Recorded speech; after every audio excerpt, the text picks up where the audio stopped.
Welcome back, folks. In Lauren DeYoung's first season at the helm of the Siouxland Christian Eagles, the veteran coach has made numerous changes both on and off the court at the school. Those changes were recognized by many as DeYoung was named State and Section 4 Coach of the Year and is now a finalist for National Coach of the Year, making him this week's Sports Force champion.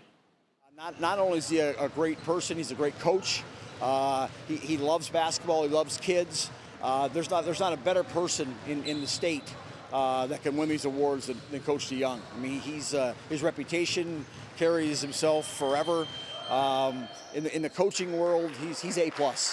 Not only did Siouxland Christian head basketball coach Lauren DeYoung receive that kind of praise from Raz Vanderloo, but the head man of the Eagles also received the State and Section Coach of the Year award from his former coaching competitor after just one season at Siouxland Christian.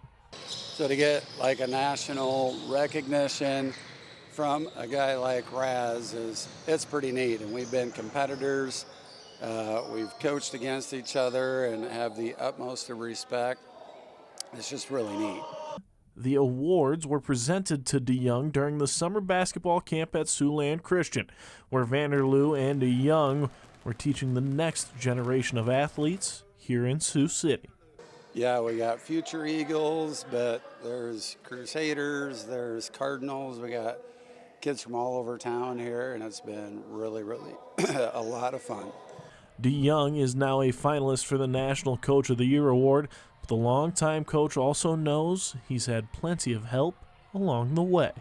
Individual recognition comes through team excellence, and any part of this award, first of all, I thank God for all the gifts he's given me, but the coaches around me, the players, the parents, the administration.